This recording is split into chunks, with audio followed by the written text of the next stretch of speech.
Hi നമസ്കാരം. ഹൈറേഞ്ചുകാരൻ അച്ഛൻ്റെ west Bengal എപ്പിസോഡിലേക്ക് എല്ലാവർക്കും സ്വാഗതം. അപ്പോൾ ഞാൻ യാത്രയൊക്കെ കഴിഞ്ഞ് മധുരയിൽ നിന്നും ചെന്നൈ വഴി ഇതായ വെസ്റ്റ് ബംഗാളിലെ ബാക്കുര എന്ന് പറയുന്ന സ്ഥലത്തെത്തി.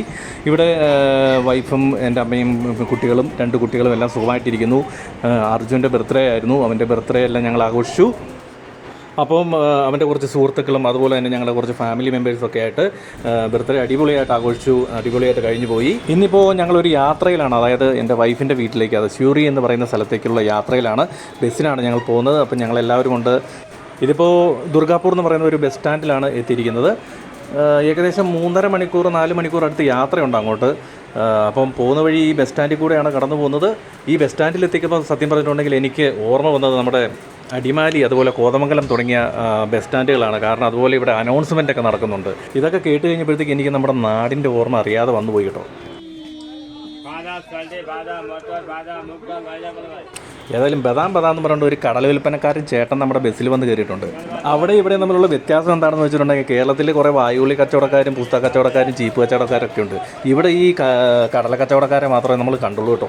എന്തായാലും ഈ ബദാം എന്നുള്ള പാട്ട് കേട്ടപ്പോൾ തന്നെ എനിക്ക് മറ്റേ കച്ചാ ബദാം എന്ന് പറഞ്ഞിട്ട് ഈ ഇടയ്ക്ക് ഹിറ്റായിട്ടുള്ള ഒരു പാട്ടാണ് ഓർമ്മ വന്നത്. ആ പാടിയ മനുഷ്യൻ സത്യം പറഞ്ഞാൽ നമ്മൾ പോകുന്ന ബിർബു എന്ന് പറഞ്ഞ ജില്ലക്കാരനാണ്. പക്ഷേ അയാളുടെ വീട്ടിലേക്ക് പോകാൻ പറ്റും തോന്നുന്നില്ല, അതിനുള്ള സമയം നമുക്കില്ല. പിള്ളേർ കണ്ണി കണ്ട കടലയും മിഠായി എല്ലാം മേടിച്ചു കൂട്ടുന്നുണ്ട്. ജീരക മിഠായി, പിന്നെ ഒരു കറുത്ത മിഠായി, നാരങ്ങ മിഠായി ഒക്കെ കിട്ടുന്നുണ്ട്. ഇവന്മാർ കിട്ടുന്ന എല്ലാം മേടിച്ചു കൂട്ടുന്നത് പെണ്ണമ്പിള്ള കളിക്കാൻ തുടങ്ങി. അപ്പോൾ ഞങ്ങൾ വീണ്ടും യാത്ര തുടങ്ങി. ആ ആലിൻ്റെ ചോട്ടിൽ നോക്കി കഴിച്ചിട്ടുണ്ടെങ്കിൽ ഒരു കാലത്ത് ഇവിടുത്തെ പ്രതാപമായിരുന്ന ചുവന്ന കൊടികൾ നിങ്ങൾക്ക് കാണാൻ സാധിക്കും. ഇന്ന് ഞങ്ങളിപ്പം വൈഫിൻ്റെ വീട്ടിലേക്ക് പോകാനുള്ള കാരണം എന്ന് പറഞ്ഞിട്ടുണ്ടെങ്കിൽ ഇന്നൊരു പ്രത്യേക ദിവസമാണ്. അതായത് ജാമായി ഷഷ്ടി അല്ലെങ്കിൽ മരുമക്കളുടെ ദിവസം എന്ന് പറയും. മരുമക്കൾക്ക് വേണ്ടി അമ്മായിയപ്പനും അമ്മായിയമ്മയും പ്രത്യേക പൂജകളും മറ്റും നടത്തുന്ന ഒരു ദിവസമാണ്. അപ്പോൾ അതിന് വേണ്ടിയിട്ടാണ് ഞങ്ങൾ വന്നിരിക്കുന്നത് കേട്ടോ. ഇത് ഇലക്ട്രിക്കൽ റിക്ഷയാണ്, ഈ റിക്ഷ എന്ന് പറയും. ഇവിടെ വ്യാപകമായിട്ട് കാണപ്പെടുന്നുണ്ട്. ഇപ്പോൾ നോർത്ത് ഇന്ത്യയിലൊക്കെ കൂടുതലായിട്ടുണ്ട്. ബാറ്ററിയിൽ ഓടുന്ന റിക്ഷയാണ്. ഇതിലാണ് ഞങ്ങൾ അമ്പലത്തിലേക്ക് പോകുന്നത്. പിള്ളേരും കൂടുതലുണ്ട്. അപ്പോൾ നമ്മളെല്ലാവരും കൂടെ എങ്ങോട്ട് പോവാണ് എന്ന് പറഞ്ഞേ? പൂജ ചെയ്യാൻ ടെമ്പിളിലാണ്. അപ്പോൾ പൂജയ്ക്കുള്ള സാധനങ്ങളെല്ലാം ഇതാ റെഡിയാക്കി കൊടുത്തു വിട്ടിട്ടുണ്ട്. താമരയുടെ മൊട്ട്, മഞ്ഞൾ, അതുപോലെ തന്നെ ഫ്രൂട്ട്സ്, പിന്നെ ഒരു മഞ്ഞ ചരട്, ഇതൊക്കെയാണ് കൊടുത്തു വിട്ടിരിക്കുന്നത്. ഈ കാണുന്നത് ഒരു വലിയൊരു ആൽമരമാണ്. ഈ മരത്തിൻ്റെ ചുവട്ടിൽ ധാരാളം ആളുകളെ നിങ്ങൾ കാണാം. കൂടുതലും സ്ത്രീകളാണ് ഈ പൂജയ്ക്ക് വന്നിരിക്കുന്നത്. വളരെ ചുരുക്കം പുരുഷന്മാർ അവരുടെ കൂടത്തിൽ വന്നിരിക്കുന്നവർ മാത്രമേ ഉള്ളൂ. അപ്പോൾ ഇന്ന് നടക്കുന്ന ഈ പ്രത്യേക പൂജയ്ക്ക് വേണ്ടിയിട്ടാണ് ഇവരെല്ലാം ഇവിടെ എത്തിയിരിക്കുന്നത്.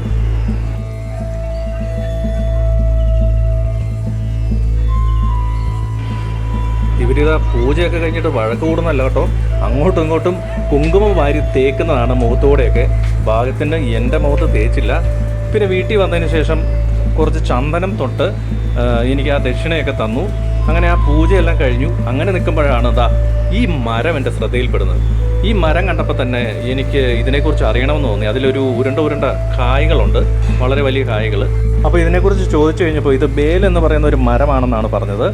ഈ മരം എന്ന് പറഞ്ഞിട്ടുണ്ടെങ്കിൽ നമ്മുടെ ശിവന് ഏറ്റവും പ്രിയപ്പെട്ട മരമാണ്.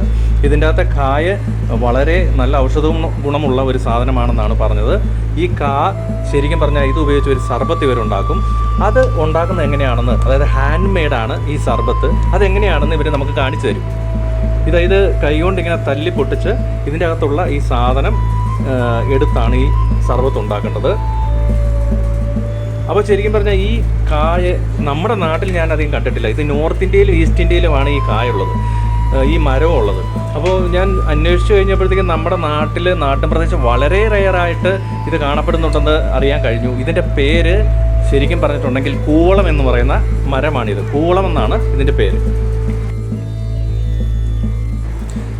ഇതിങ്ങനെ സ്പൂണ് കൊണ്ട് ഇതിനുള്ളിലുള്ള ഈ മാംസളമായ ഭാഗങ്ങൾ മൊത്തം ചിരണ്ടി എടുക്കണം. അങ്ങനെ കുറച്ച് പണിയുണ്ട്. എങ്കിലും നമുക്ക് നോക്കാം ഇതിൻ്റെ ടേസ്റ്റ് കാര്യങ്ങളൊക്കെ എങ്ങനെയുണ്ടെന്ന് നമുക്കൊന്ന് നോക്കാം. ഏതായാലും നമ്മുടെ പിള്ളേരോട് ഇതെന്താണ് ഉണ്ടാക്കുന്നതെന്ന് നമുക്കൊന്ന് ചോദിച്ചു കളയാം.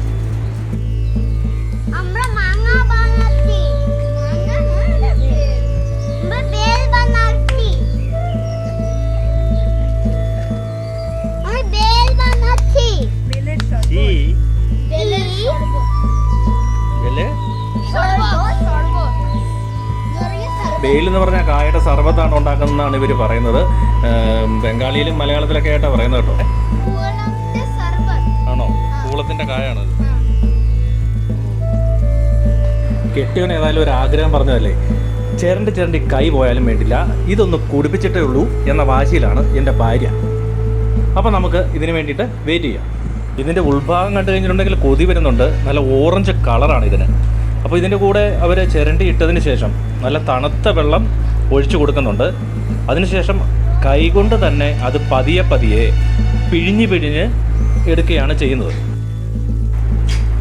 അപ്പോൾ ശരിക്കും പറഞ്ഞിട്ടുണ്ടെങ്കിൽ ഈ ബെൽ എന്ന് പറയുന്ന മരത്തിൻ്റെ കായ, അതായത് നമ്മുടെ ഇതിൻ്റെ മലയാളത്തിലുള്ള പേര് കൂവളത്തിൻ്റെ കാ, ശരിക്കും പറഞ്ഞിട്ടുണ്ടെങ്കിൽ ഇതിൻ്റെ ഇംഗ്ലീഷ് നെയിം എന്ന് പറയുന്നത് സ്റ്റോൺ ആപ്പിൾ എന്നാണ് പറയപ്പെടുന്നത്. സംസ്കൃതത്തിൽ ശ്രീഫൽ എന്നും പറയപ്പെടും.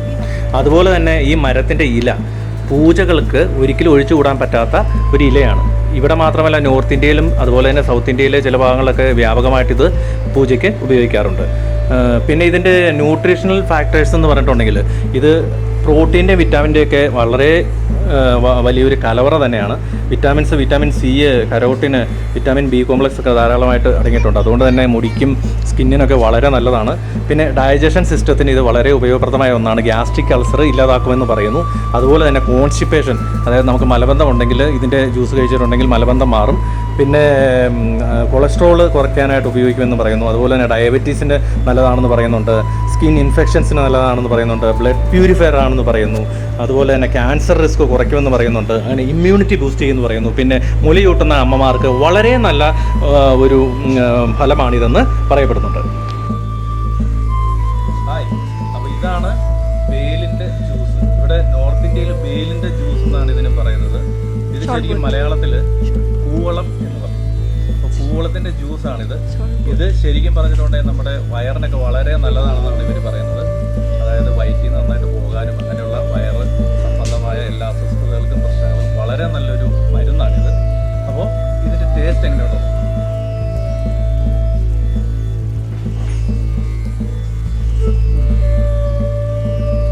ടേസ്റ്റ് സത്യം പറഞ്ഞിട്ടുണ്ടെങ്കിൽ നമ്മുടെ നാട്ടിൽ ആത്തച്ചക്ക എന്ന് പറയുന്ന ഒരു സാധനം, ഒരു പഴം, ഒരു ഫ്രൂട്ട് അറിയാം. ഏകദേശം ഈ ആത്തച്ചക്ക എന്ന് പറയുന്ന ഫ്രൂട്ടിൻ്റെ ഒരു ടേസ്റ്റും പിന്നെ വേറെ എന്തൊക്കെയോ ഒരു ടേസ്റ്റ് കയറി വരുന്നുണ്ട്. ഈ വിദേശത്തൊക്കെ ഉള്ളൊരു മെലണുണ്ട്, ആ മെലൻ്റെ ഒരു ടേസ്റ്റ് ഉണ്ട്. അതുപോലെ തന്നെ മുസംബി ജ്യൂസിൻ്റെ ഒരു പൊള്ളൽ പോലെ തോന്നുന്നുണ്ട്. പിന്നെ ആത്തച്ചക്കയുടെ ടേസ്റ്റ് ഉണ്ട്. അങ്ങനെ പല ടേസ്റ്റുകൾ ഇതിൻ്റെ അകത്ത് കയറി വരുന്നുണ്ട്. വളരെ നല്ലൊരു ടേസ്റ്റാണ്. അപ്പോൾ തീർച്ചയായിട്ടും ഇത് നമ്മുടെ നാട്ടിലധികം ഈ സാധനം കിട്ടാനില്ല, ഞാൻ കണ്ടിട്ടുമില്ല. അപ്പോൾ എന്തായാലും എവിടെയെങ്കിലും കണ്ടിട്ടുണ്ടെങ്കിൽ നിങ്ങളിത് കഴിക്കാൻ ശ്രമിക്കുക. Okay, thank you.